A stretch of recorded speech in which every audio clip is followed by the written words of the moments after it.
बहू से सेवा सुख की चाह। कल्पना जी की कल्पनाओं को पर तो उसी दिन लग गए थे जिस दिन उन्हें पुत्र रतन की प्राप्ति हुई थी। तब से लेकर अब तक कल्पना जी की बस यही अभिलाषा है कि वे अपनी बहू से वो सारी सेवाएं करवाएंगी जो अब तक वे अपनी सास के लिए करती आई हैं। जब भी बहू की बात चलती है कल्पना जी के चेहरे पर चमक दौड़ जाती है और कई तरह के सपने उनकी आंखों में तैरने लगते हैं। कभी वे स्वयं बहू को हुक्म देते हुए तन जाती हैं तो कभी बहू को सर झुकाए अपने समीप खड़ी पाती हैं। 25 सालों से बस वे यही ख्वाब संजोए बैठी हैं कि कब उनकी बहू दहलीज पर पांव रखेगी और उनका औदा बढ़ेगा, वे बहू से सास बन जाएंगी और फिर वे भी दूसरी सासों की तरह अपनी बहू पर राज कर पाएंगी।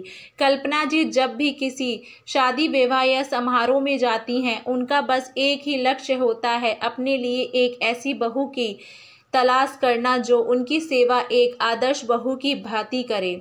दिन को अगर वो रात कहें तो रात कहे, लेकिन कभी कभी उनका मन व्याकुल तब हो जाता है जब किसी सास से बहू पुराण में सास की व्याथा सुन लेती हैं। जब कोई सास ये कहती है कि आजकल की लड़कियां तो बस रंग बिरंगी तितलियां बन उड़ती फिरती हैं, सास को सास नहीं समझती, सास की एक बात नहीं सुनती, उस वक्त कल्पना जी को अपनी कल्पनाओं पर वज्रपात होता हुआ जान पड़ता है और इसी भय की वजह से उन्होंने अपने मोहल्ले में बनी सास यूनियन की आजीवन सदस्य ग्रहण कर ली है और नियमित रूप से आयोजित होने वाली सभा की बैठक में शामिल होती हैं ताकि अनुभवी सासों से ये ज्ञान प्राप्त कर सके कि बहू से किस प्रकार सेवा ली जा सकती है। बेटे की जब से सरकारी नौकरी लगी है तब से कल्पना जी फूले नहीं समा रही हैं। उनके पैर तो जैसे जमीन पर पड़ ही नहीं रहे हैं, क्योंकि सरकारी नौकरी वाला जवाई कौन नहीं चाहता।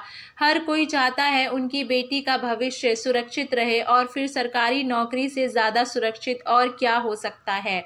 इतनी सुरक्षा की गारंटी तो आजकल कोई इंश्योरेंस कंपनी भी नहीं देती। आपने 2 सेकंड के विज्ञापन में पहले ही क्लियर कर देते हैं कि आपका जीवन कितना जोखिमों से भरा हुआ है।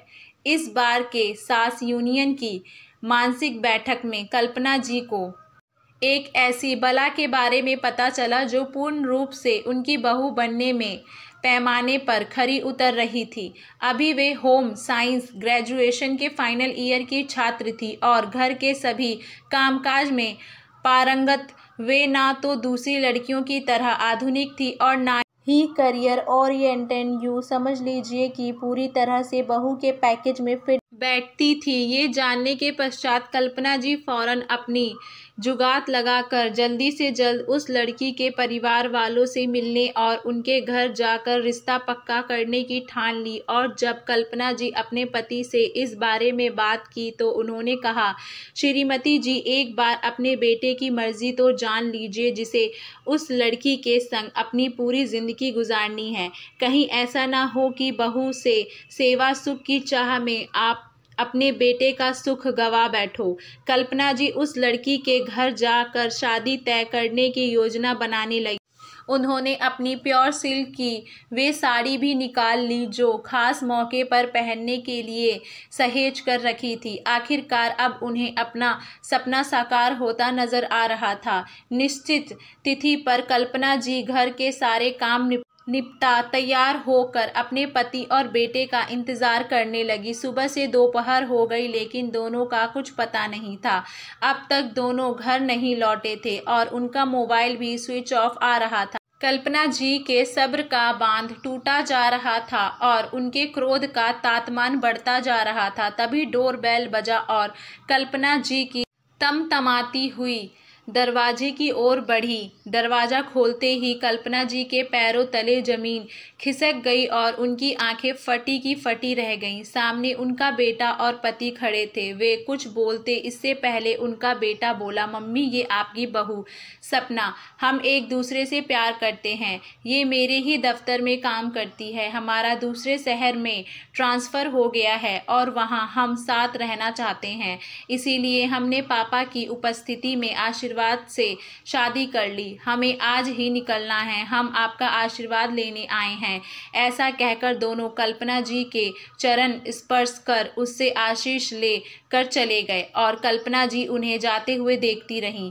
उनका वर्षों का सपना पल भर में टूट कर चूर चूर हो गया। तभी दूर कहीं से गाने की आवाज़ सुनाई पड़ी, सपना मेरा टूट गया। ये गाना सुनकर जब कल्पना जी ने अपने पतिदेव की ओर देखा तो पतिदेव मुस्कुरा रहे थे। ये देख कल्पना जी भी मुस्कुराती हुई बोली, चलो मैं चाय बनाकर लाती हूँ, झूले पर बैठकर साथ में चाय का आनंद लेते हैं। आशा करती हूँ आप सभी लोगों को हमारी कहानी पसंद